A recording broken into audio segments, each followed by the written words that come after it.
And we're back with the latest edition of Calculus. Today we'll be covering the horizontal motion graph. Okay, I want you to take a look at this graph and tell me what two things are we comparing on this graph. Time and velocity. So this is a graph of the velocity of a particle that's moving horizontally. So normally when we look at our graphs, we've been comparing time to position. Like the vertical motion, you've been seeing the parabola opening down, but that was comparing time to the height, right? Now instead of comparing the time to the position, we're comparing the time to the velocity of this particle that's moving, okay? So I do want you to understand that this particle is moving along the x-axis only, horizontal motion. It literally, the only thing it can do is go right or go left. It can rest, it can reverse. That's it. Okay, so this graph is describing the motion of this particle through its velocities. So we have to take what we know about the relationship between position and velocity and acceleration to come up with kind of like a picture of what's happening. And we can draw a motion map for this, okay? All right, so let's highlight that. First of all of the x-coordinates on this graph are time in seconds. All of the y-coordinates on this graph are velocities in feet per second. So tell me what this 0.02 means. When time is zero, velocities. What do we call that? Initial velocity. Our initial velocity. So the initial velocity of this particle is 2 feet per second. Where is it? Where is it on the x-axis? What is its position? What is its x value? 0. Nope. It does say, a particle moves along the x-axis with velocity as shown in the graph above. Its position at t equals 0 is 5. Oh. So x of 0 equals 5. X of 0 equals 5. So there are no positions on this graph. These are all velocities. Okay? So when I start my clock right here, I'm going to write x of 0 equals 5, and I'm going to circle it because that's my starting position. So on an x-axis, if I started at 5, this is where my particle is. Okay? So this would be my initial position, right? This is initial position. Not height because we're not doing vertical motion. So on the x-axis, my particle would start at x equals 5. Now, we start our clock. What do you know about the velocity? Oh, it's increasing, yes. But let's answer question number 1. At t equals 0, is my particle moving left or right? And how do you know? Right. How do you know the particle is moving right? You got to be specific. The velocity is positive. So we are looking again at the y-coordinates, and you want to see if the y-coordinates are positive. Positive values are above the x-axis. Negative values are below the x-axis, right? So these times have positive velocities, and all of these times have negative velocities. So my particle has to be moving to the right because what is the velocity? What is v of 0? Positive. It's the velocity. The velocity is positive 2. Since 2 is greater than 0, that's my proof as to why my particle is moving to the right. The velocity is positive. It's a positive 2. Does that make sense? Okay. How long is my velocity going to be positive for? How long is my particle going to be traveling to the right? 2 seconds. 2 seconds. I heard someone say 9 seconds. Why is it 9 seconds? Because it's always positive. All of these velocities are positive numbers. These are all positive numbers. So from 0 seconds to 9 seconds, since all of those velocities are positive, my particle will be traveling to the right that entire time. Start the clock. Traveling right, traveling right, traveling right. What's it going to do at 9 seconds? Rest. How do you know it's resting? Because it's changing direction. Velocity is 0. The velocity is 0. Next question, when is the particle at rest? Is that the only time? No, and 7. 9 and 17 seconds, and my justification is that the velocity equals 0 right there. Or you can put v of 9 is 0, v of 17 is 0. But those are the two places where the velocity equals 0. Those are the only two places, right? So we're resting. Does that make sense? Resting, resting. Okay. What do you think my particle is doing between 9 and 17 seconds? Going to the left. It's traveling left. Why? Because velocity is less. Velocity is less than 0 for all of these values, okay? And then also, right here, velocity is negative, particle's traveling to the left. When does the particle change direction? 9 Seconds.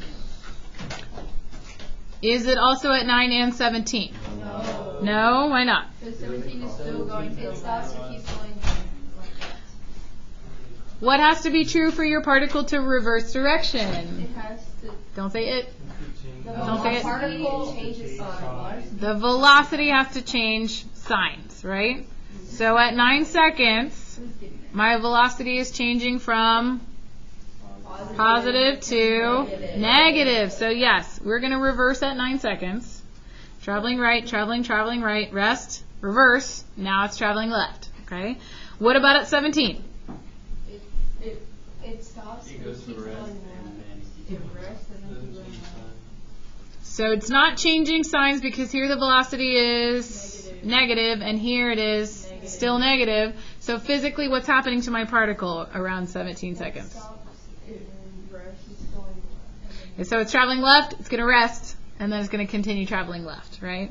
So it's not going to change direction there. So when does it change direction? At t equals 9 seconds. And that is because the velocity changes sign from positive to negative specifically. Positive to negative. So we're only reversing at 9 seconds. Do we have to be specific on like the technical? Yes. Okay. Yes. Be specific. Which way is it changing? Yes. Okay. You have to specify the Oh, yeah, and I meant to mention on every single one of these problems you do need to justify your answers. Justify your answers with some sort of mathematical proof using A, V, or S, something like that. Okay, when is the particle's speed the greatest? How do we calculate speed? Absolute value. Speed is the absolute value of the velocity. Speed is always positive. So we have all of these y coordinates on these points are the velocities. 2, 4, 4, 0, negative 4. Remember, velocity can be positive or negative because that indicates the direction. Speed is just the absolute value of these velocities. So at what time is this particle traveling the fastest? 15 seconds. Why at 15? That's 5 per second. 50% you went the left direction. Yeah, so if you take the absolute values of all these y coordinates, this one's going to have the greatest distance from the axis, right? So you're basically looking for the point that's the furthest away from that t-axis. So again, taking the absolute values of all those velocities, these are going to be the same, 2, 4, 4, 0. This would be positive 4, positive 5. So that's the furthest away from the t-axis. So that is when the speed is the greatest, right? So we're going to write t equals 15 seconds is the answer. We know that the velocity at 15 was negative 5, and we calculate speed by taking the absolute value of that velocity. So the speed at 15 seconds was 5 feet per second, and that's greater than any of the other velocities. Okay, number 5. So now we've talked about the direction that it's moving and what's going on. Now we can use this graph to help us figure out the acceleration. How is acceleration related to the velocity? Change over velocity over time. In calculus. Derivative. Yeah, let's write that down. Velocity. A equals V prime. Now if you're looking at a graph of something, what does the derivative mean? It's the opposite. The opposite. What does derivative mean? It means the slope. It's the slope. So if I'm looking at this graph and I want to figure out the acceleration of the particle at 1 second, first of all, where is 1 second? Between 0 to. Okay, it's right here. Put a point. There's 1 second. If I want to know the acceleration, but I have a graph of the velocity, I say, hey, I know acceleration is the derivative of the velocity, which is the slope of the velocity function. So all I need to do to find the acceleration at 1 second is figure out the slope of this line going through it. Do the S1 minus S2 minus S1 over T2 minus T1. There you go. Because I don't have a function to take the derivative of, I just have to use what I know about slope, and we can do, to figure out the acceleration at 1 second, we can just use our delta V over delta T. Find the change in velocity over time. So I'm going to use these 2 times, 0, 2, and 2, 4. So do your delta V over delta T. That's going to equal 4 minus 2 over 2 minus 0, right? 2 seconds have passed. So that's 2 divided by 2 is, 1 what's the unit? feet per second squared. Feet per second squared. Because it's feet per second per second. Does that make sense? So if you want to find the acceleration from a velocity graph, you look at the slopes. The slopes are going to tell you the accelerations. All right, let's go up here and kind of look at the acceleration. So here the slope is positive, the acceleration is positive, yes? What's my acceleration from 2 to 6? 0. 0. Because the slope of a constant function is 0. 0 acceleration. What's my acceleration here? It's decreasing. Negative. Negative. So the velocity is decreasing. Acceleration is negative. We talked about that, right? What about here? Still negative. Acceleration is still negative. Velocity is decreasing. Here, positive, Negative. and here it's negative. Okay? Now, we talked about how if your object is speeding up, the velocity and acceleration have to have the same sign. And if they have velocity and acceleration have opposite signs, it's slowing down. Okay? From 9 seconds all the way until 22 seconds, my velocity is negative, right? Below the x-axis, which means my particle is traveling left that whole time. So particle's traveling right, it's going to reverse, it's going to travel left, it's going to rest, it's going to keep traveling left. Which means that my motion map is just going to look like this. Right, and then left. Right, and then left. We don't know what the positions are, but we know what the motion's going to look like. Okay. So here, acceleration's positive, velocity's positive, we're speeding up. Here, acceleration is 0. So we're cruise control, right? Constant velocity. Here, the velocity is positive, but the acceleration is negative. This is going to slow down. It's going to slow down until here where it stops. Does that make sense? It's going to speed up, cruise control, slow down, stop. Now here, the velocity is negative and the acceleration is negative. It's going to speed up, speed up, speed up. Now, velocity is still negative, but the acceleration is positive. It's going to slow down until it rests. Then my velocity is negative, my acceleration is negative. It's going to speed up until it hits the end position. So it's kind of like the journey that this particle is taking as far as speeding up and slowing down goes. Okay. All right, when is the acceleration 0? From 2 to 6 seconds. How do you know that? Velocity is constant, right? So the acceleration will be 0 when the slope of v of t equals 0. And the slope of v of t will be 0 when the velocity is constant. V of t is constant from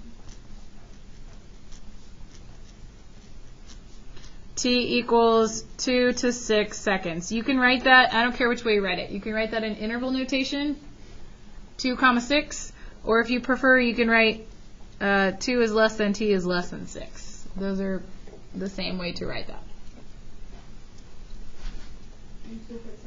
Yep. So you can use interval notation or set notation. I'm okay with either. They mean the same thing. Is there any other place the acceleration is 0?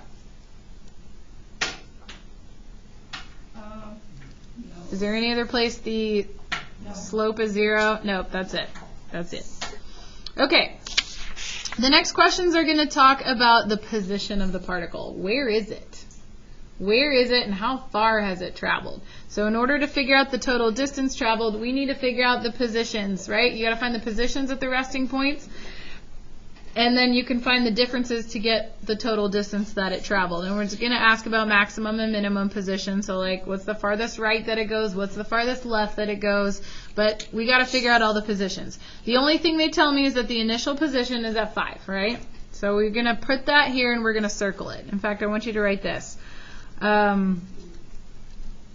On that t-axis, you're going to circle the positions at all these times so that we can get a picture of what's happening on this motion map. So that we're going to circle the positions. Okay. Now, from 2 seconds until 6 seconds, how much time has passed? 4 seconds, right? 6 minus 2 is 4 seconds. How fast was this particle going during this time interval? 4 feet per second. 4 feet per second. And it was going at constant velocity, right? So if you could travel 4 feet per second for 4 seconds, how far did you go?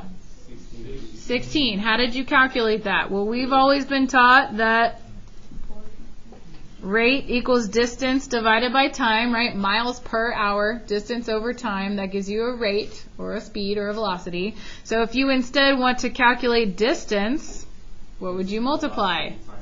It's the velocity times the time. Now, during this interval, the time is the change in t, right?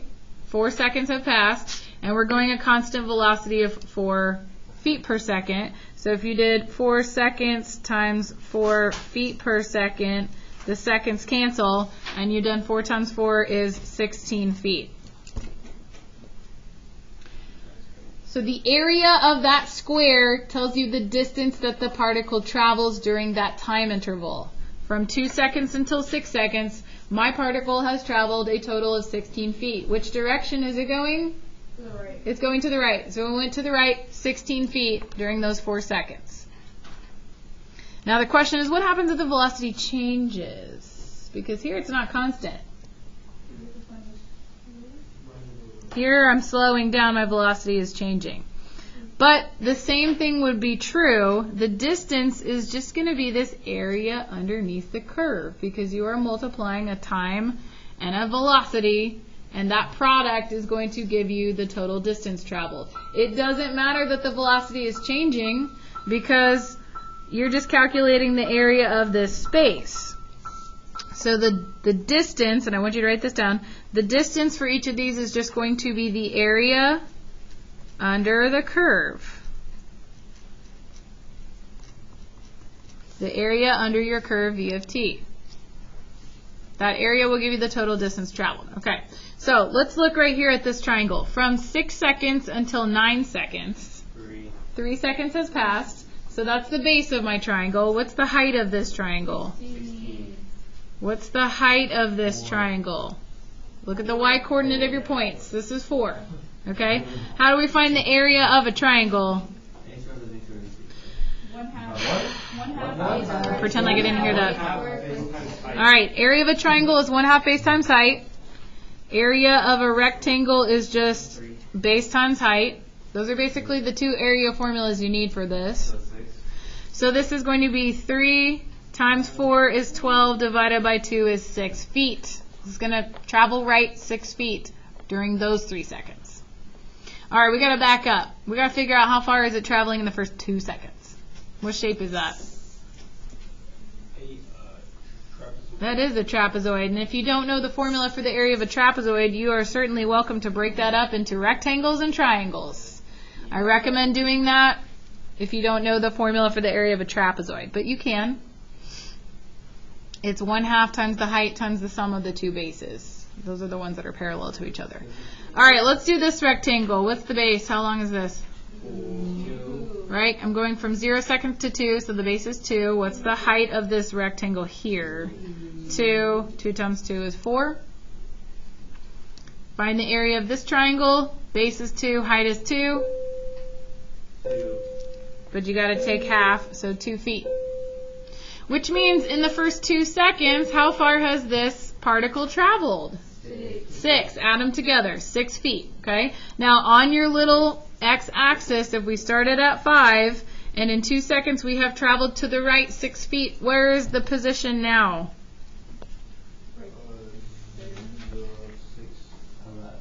We started at x equals 5. We just traveled to the right 6 feet. Now we're at 11. You're going to write an 11 and circle it. That's the position we're at now. What just happened? How did I get that 11? I added the distance traveled, which is the sum of these areas. I added it to my initial position. Here's my new position. So I started at 5. I moved to the right 6 feet. Now I'm at 11 on the x-axis, okay? Now, for the next 4 seconds, I'm moving 16 more feet to the right. Where am I now? 27. Now I'm at 27. 11 plus 16 is 27. So you're adding the distance to the position. Then we travel 6 more feet to the right. Where are we now? 30. 27 plus 6 is 33. So here's 27, and here is 33. From here, my particle is only going to travel left, which means that's the furthest right that I go. We're going to rest at 9, and now we're going to reverse. So we're going to start going backward. But how far backward? We'll do the same thing. You're going to break these up into triangles and rectangles. I will tell you that this one is not one triangle. It kind of looks like one triangle, but the slope of this does not match the slope of this. So you got to break this up into separate triangles. You got to break this up. These are not aligned with each other. These don't have the same slope. They kind of look like they do, but they don't.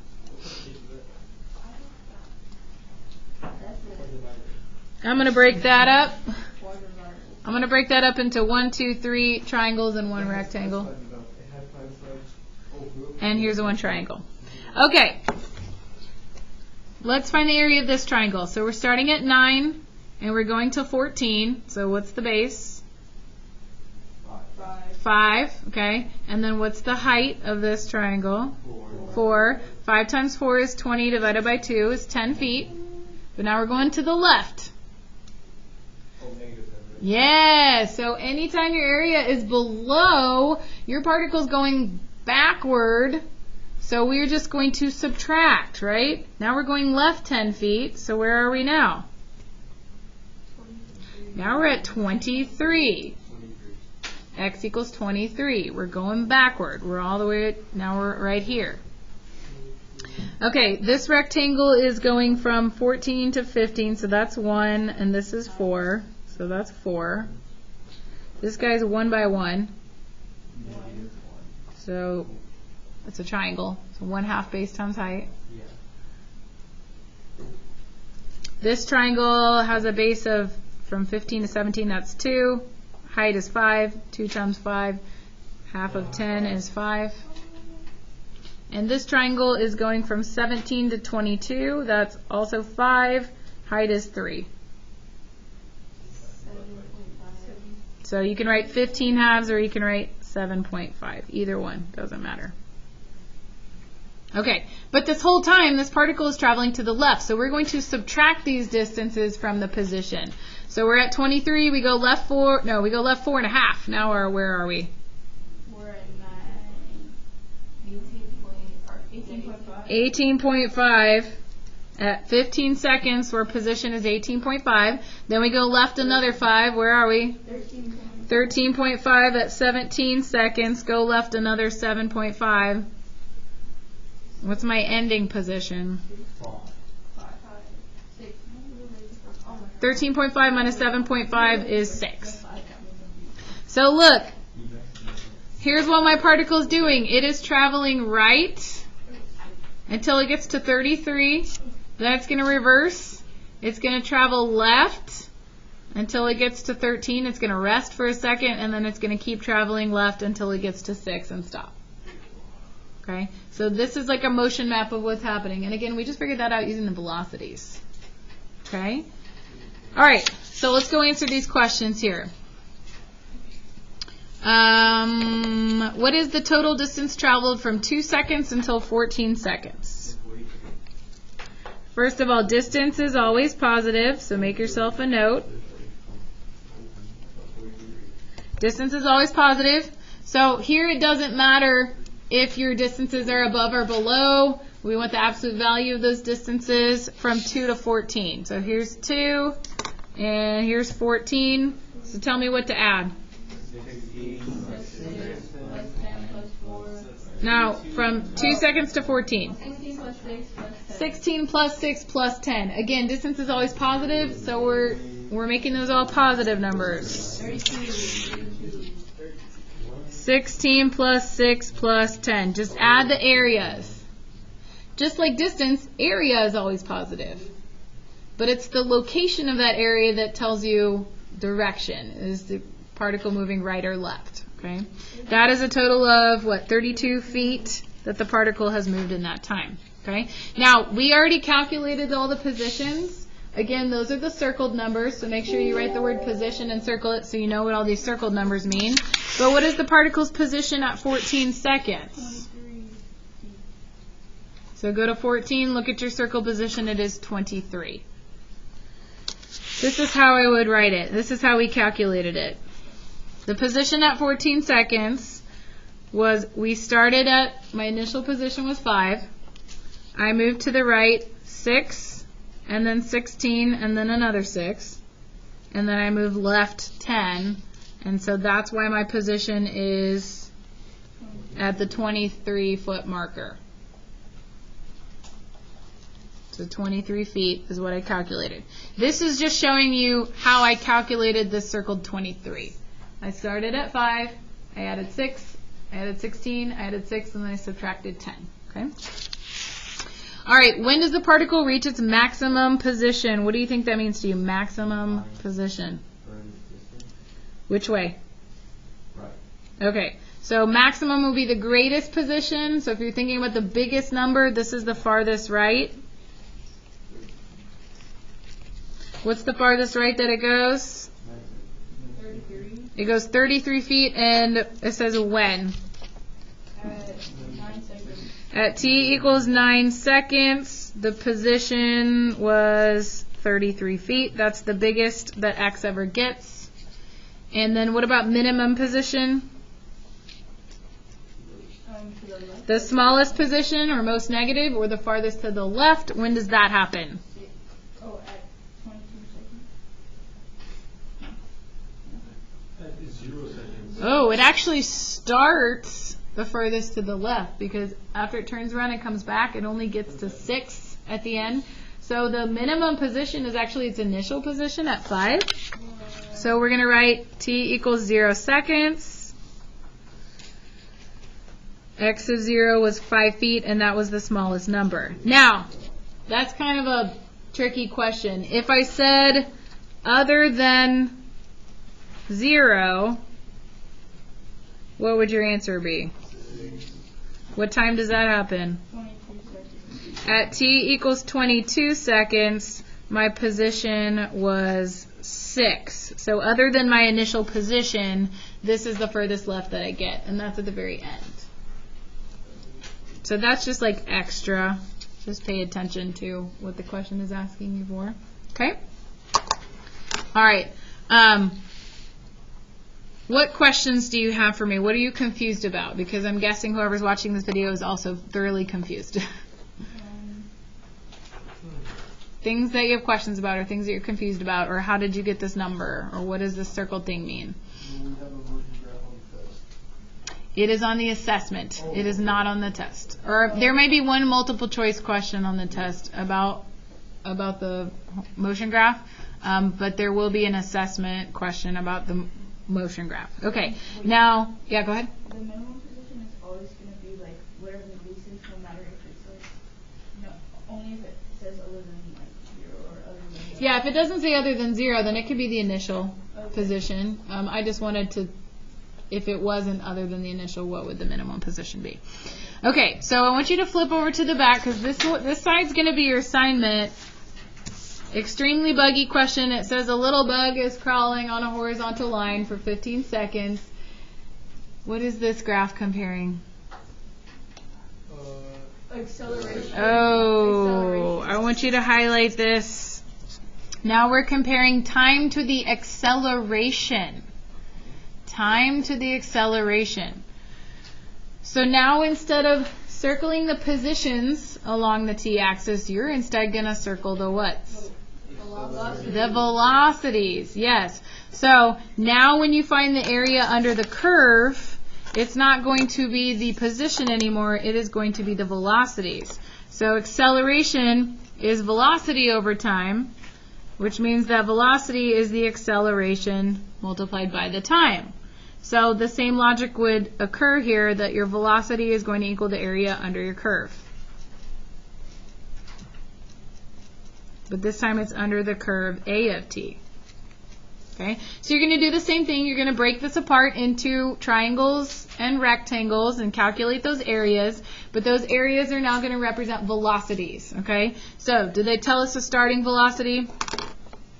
A bug crawls along a horizontal line for 15 seconds. Notice the time stops at 15. Its velocity at t equals 0 seconds is 2 centimeters per second. So it tells you the initial velocity. We're going to write v of 0 equals 2, and we're going to circle that right there. Now, please don't get confused because the acceleration is also 2 when I start my clock. So my velocity is positive, my acceleration is positive. All of a sudden, my particle is speeding up, my bug is taking off. I think maybe something's chasing it, okay? So you're going to answer all these questions, but you have to be careful. It's not going to be exactly like it was on the front. I'm trying to see if you can figure out the relationship between all of these quantities, position and velocity and acceleration. This is a genuine question. Does anybody know what the derivative of acceleration would be? 0. Because acceleration. No, if the derivative of velocity is acceleration, what's the derivative? What's the slope here represent? The change in acceleration over time. Does anybody know?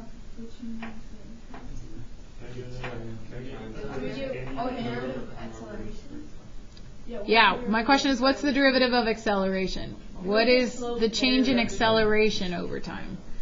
I'll leave that question with you to see if you can figure out an answer to it, because I've heard different things from people. Okay. All right, so this side is due tomorrow in class for 8th grade, and you just have those 9 problems to do. Make sure that you include your justifications on everything. Notice how every single one of these says explain your reasoning. You must explain your reasoning to get full credit.